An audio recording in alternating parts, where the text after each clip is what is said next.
Oi, pessoal! Hoje eu vou falar um pouquinho das causas. Eu gostaria de passar para vocês alguns exercícios de controle das emoções, tá? E para vocês conseguirem se acalmar, se sentirem melhor, com menos dor emocional. Só que eu acho que já é muito difícil para qualquer pessoa que tem TPB aplicar esse tipo de exercício.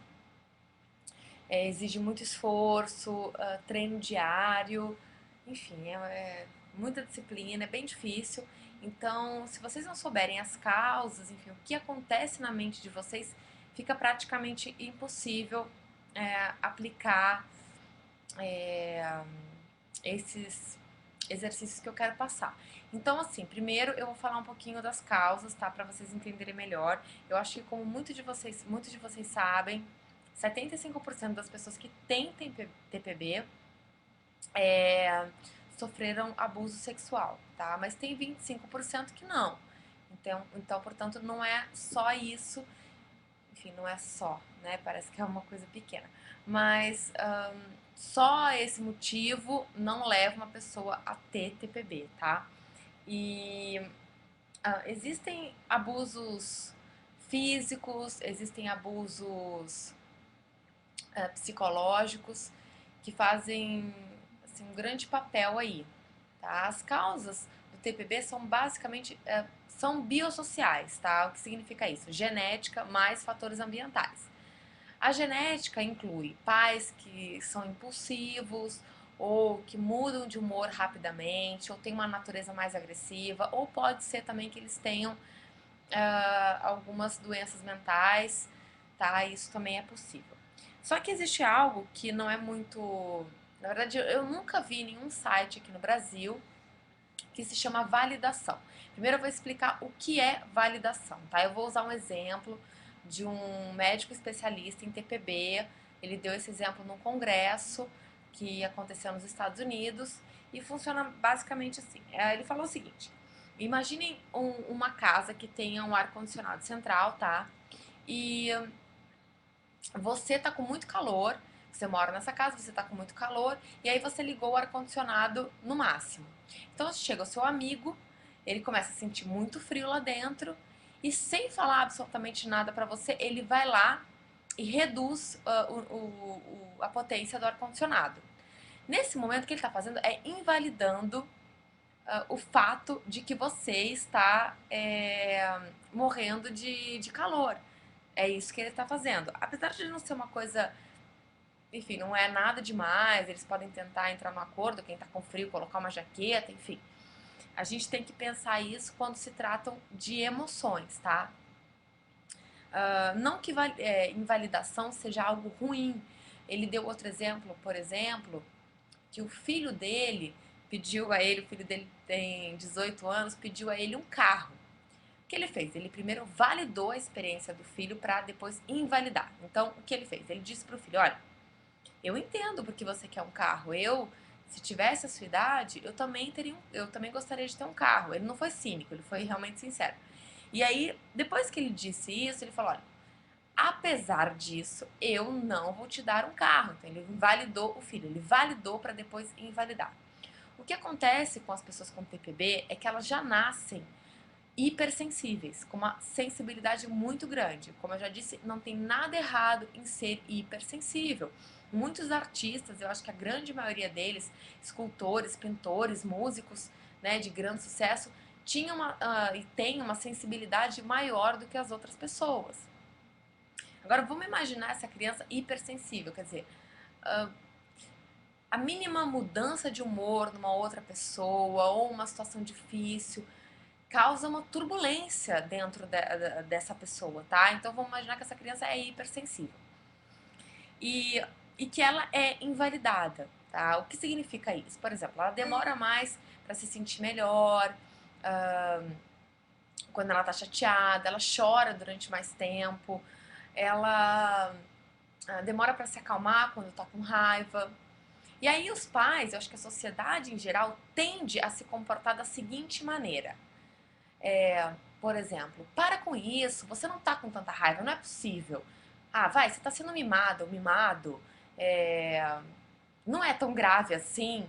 Quer dizer, é tão grave assim para aquela criança, porque realmente ela sente daquela maneira, ela é hipersensível. Quando eu falo hipersensível, que a pessoa sente as coisas de uma forma mais intensa, as pessoas têm um pouquinho de dificuldade em entender isso. Então eu uso um exemplo da Tammy Green, que é uma borderline em recuperação, que hoje dá palestras no mundo todo e também dá coaching, ela ensina as pessoas a se sentirem de outra forma, agirem de outra forma, assim como ajuda familiares a entender o que é o TPB e também ajudarem as pessoas que sofrem com isso. Ela falou o seguinte, que as pessoas que têm o transtorno de personalidade borderline, elas sentem como, vamos dar um exemplo aí, imagina uma pessoa que não tem esse transtorno, tá, e que ela passou assim a pior situação da vida dela.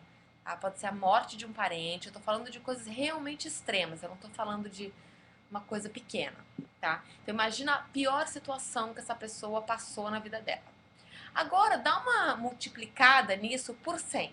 Bom, é assim que uma pessoa com TPB se sente praticamente a maior parte do tempo, tá? Então, quer dizer, não é porque ela quer se sentir assim, não. Isso realmente acontece, ela se sente dessa forma. Então, eu acredito o seguinte, que uma pessoa que foi, eu acredito, né? Isso é um fato. A pessoa que foi invalidada constantemente, né, as emoções dela, o que acontece? Se você disse para uma criança, olha, você não pode sentir assim, é errado sentir assim,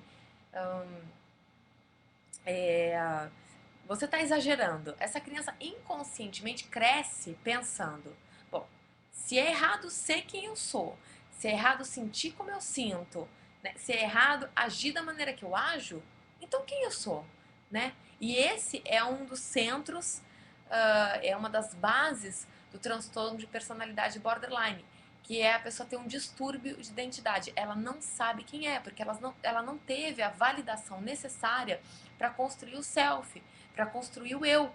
Então, ela cresce sem ter a mínima ideia de quem ela é, porque o tempo todo disseram para ela que ela não podia ser o que ela era, que era errado ser o que ela era, tá?